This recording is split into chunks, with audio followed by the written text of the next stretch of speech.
Finally த code movie வந்து release ஆயிருச்சு. 5000 ஸ்கிரீன்ஸுமே தாண்டி வேர்ல்டு வைடா கோட் மூவி வந்து ரிலீஸ் ஆயிருக்கு. இந்த கோட் மூவி வந்து எப்படி இருந்துச்சு, இந்த மூவியோட பாசிட்டிவ் என்ன நெகட்டிவ் என்ன அப்படின்றத பத்தி இந்த வீடியோல பார்க்கலாம். இந்த மூவியோட பாசிட்டிவ் பாயிண்ட்ஸை கண்டிப்பா விஜய் சாரோட பெர்ஃபார்மன்ஸை சொல்லி ஆகணும். ஏன்னா எங்கர் விஜய் கேரக்டர்ல வந்து சூப்பராகவே ஆக்ட் பண்ணியிருப்பாரு. ஃபர்ஸ்ட் இந்த மூவியோட ஸ்டோரி லைன். இந்த மூவியோட ஸ்டோரி லைனை பொறுத்தவரை ரொம்பவே காம்ப்ளெக்ஸான ஸ்டோரி லைன்லாம் கிடையாது. ஒரு சிம்பிளான ரொம்பவே பழக்கப்பட்ட ஸ்டோரி லைன் தான். இந்த மூவியோட ஓவரால் ஸ்டோரி வந்து விஜய் சாரோட காந்தி கேரக்டர் வந்து சாட் டீம்ல வந்து ஒரு மெம்பரா இருப்பாரு. இந்த டீம்ல இருக்கிறப்ப ஒரு மிஷனை முடிக்கிறதுக்காக போவாங்க. அந்த மிஷன் அப்போ அந்த இடத்துல வந்து வில்லனுமே இருக்கிறனால வில்லனுமே பிடிக்க ட்ரை பண்ணுவாங்க. அந்த டைம் வந்து வில்லன் தப்பிச்சிருவான். பட் இருந்தாலுமே அவங்களோட ஃபேமிலி வந்து வில்லன் வந்து இழந்துருவான். அதனால அவர் வந்து ரிவெஞ்ச் எடுக்கணும்ன்றதுக்காக காந்தி கேரக்டரோட பையனான ஜீவனை வந்து காந்திக்கு எதிராகவே திருப்பி விடுவாரு. இதுக்கப்புறமா காந்திக்கும் அவரோட பையன் ஜீவனுக்கும் அந்த கிளாஸ் தான் இந்த மூவியோட மீதி ஸ்டோரி. இந்த மூவில ஜீவன் கேரக்டர்லயுமே விஜய் சார் தான் நடிச்சிருக்காரு. ஸோ அது வந்து இளைய தளபதி அப்படின்ற மாதிரி போர்ட்ரேட் பண்ணியிருப்பாங்க. அது உண்மையாவே ஒரு சூப்பரான டச்சா இந்த மூவில வந்து இருந்துச்சு. அதுலமே இன்ட்ரோல் பிளாக்ல வந்து இது எல்லாமே ரிவீல் பண்றப்போ வந்து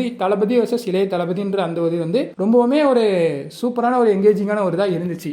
இந்த மூவியோட மெயின் வில்லனாகவும் ஜீவன் கேரக்டர் தான் அமைஞ்சிருப்பாரு. அவருக்கான கேரக்டர் ரைட்டிங்குமே சூப்பராகவே இருந்திருக்கும். அவரோட கேரக்டர் வந்து எந்த அளவுக்கு ஸ்ட்ராங்காக ப்ரெசென்ட் பண்ண முடியுமோ அதுக்கேற்ற மாதிரியே ஸ்ட்ராங்காக வந்து மூவில வந்து ப்ரெசென்ட் பண்ணியிருப்பாங்க. இதுவுமே இந்த மூவில வந்து ஒரு பாசிட்டிவ் பாயிண்டாக அமைஞ்சிருக்கும். நெக்ஸ்ட் பாசிட்டிவ் பாயிண்ட் வந்து இந்த மூவியோட ஸ்கிரீன் பிளே. இந்த மூவியோட ஸ்கிரீன் பிளே வந்து ஒரு எங்கேஜிங்கான ஸ்கிரீன் பிளேயாக அமைச்சிருந்திருப்பாங்க. இன்ட்ரெஸ்டிங்காக ட்விஸ்ட் அண்ட் டான்ஸோட வந்து இந்த மூவியோட ஸ்கிரீன் பிளே வந்து கொண்டு போயிருப்பாங்க. இது வந்து இந்த மூவில வந்து சூப்பராகவே அமைஞ்சிருக்கும்.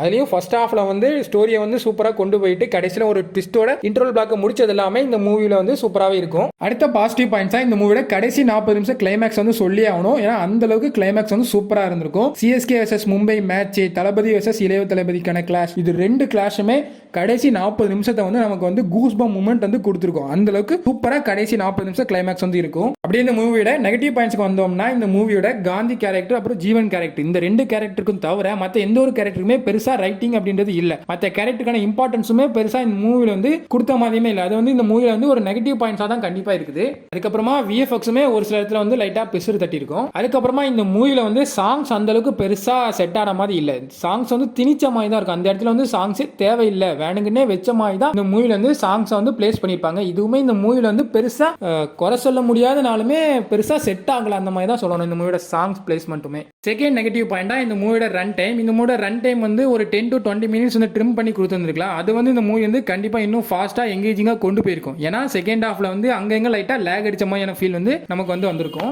நெக்ஸ்ட் நெகட்டிவ் பாயிண்டா ஜீவன் கேரக்டரோட யங்கர் வெர்ஷன் அந்த ஒரு லுக் வந்து முகசுலிக்கிற மாதிரி தான் இருந்திருக்கும். அதை இன்னும் பெட்டராகவே பண்ணிருக்கலாம். முடிஞ்ச அளவு அந்த ஒரு போர்ஷனையே மூவில இருந்து தூக்கி இருந்திருக்கலாம். அந்த யங்கர் வெர்ஷனை காமிக்காமே விட்டுருந்துருக்கலாம். ஏன்னா முகசுலிக்கிற மாதிரி தான் அந்த ஒரு யங்கர் வெர்ஷனுக்கான லுக் வந்து அமைஞ்சிருக்கும். அது இன்னுமே பெட்டரா பண்ணிருக்கலாம். ஜீவன் கேரக்டர் வந்து சூப்பரா வந்து டிஏஜிங் வந்து இருந்திருக்கும். பெருசா எந்த ஒரு இடத்துலயுமே ஜீவன் கேரக்டரோட லுக் வந்து நல்லா இல்ல அப்படின்ற மாதிரிலாம் எந்த ஒரு இடத்துலயுமே ஃபீல் ஆயிருக்காது. முடிஞ்ச அளவு சூப்பராகவே டிஏஜிங் வந்து ஜீவன் கேரக்டர் வந்து பண்ணிருப்பாங்க. பட் அந்த ஜீவன் கேரக்டரோட யங்கர் வெர்ஷன் மட்டும் இன்னும் நல்லாவே பெட்டரா பண்ணியிருந்திருக்கலாம். அது வந்து இந்த மூவில வந்து ஒரு நெகட்டிவ் பாயிண்டா வந்து இருக்குது. அந்த ஜீவன் கேரக்டருக்கான பாடி லாங்குவேஜா இருக்கட்டும், வாய்ஸா இருக்கட்டும், இது எல்லாமே இந்த மூவில வந்து டிஃபரன்ஸ் படுத்தி காமிக்கிற மாதிரி சூப்பராகவே பெர்ஃபார்மன்ஸ் பண்ணிருப்பாரு அந்த யங்கர் விஜய் கேரக்டர்ல. இது வந்து நமக்கு வந்து காந்தி கேரக்டரையும் ஜீவன் கேரக்டரையும் வந்து டிஃபரன்ஸ் படுத்தி காமிக்கும். அது வந்து சூப்பராகவே இந்த மூவில வந்து அமைஞ்சிருக்கும். ஆக்டிங் வைஸ் அது வந்து சூப்பராகவே கன்வே பண்ணிட்டாங்க நம்ம கிட்ட. மூவி பார்த்தவங்க இந்த மூவி வந்து எப்படி இருந்துச்சுன்றத பத்தி கமெண்ட் பாக்ஸ்ல சொல்லுங்க. மறக்காம இந்த வீடியோக்கு லைக் பண்ணிட்டு இந்த சேனலை வந்து சப்ஸ்கிரைப் பண்ணிக்கோங்க.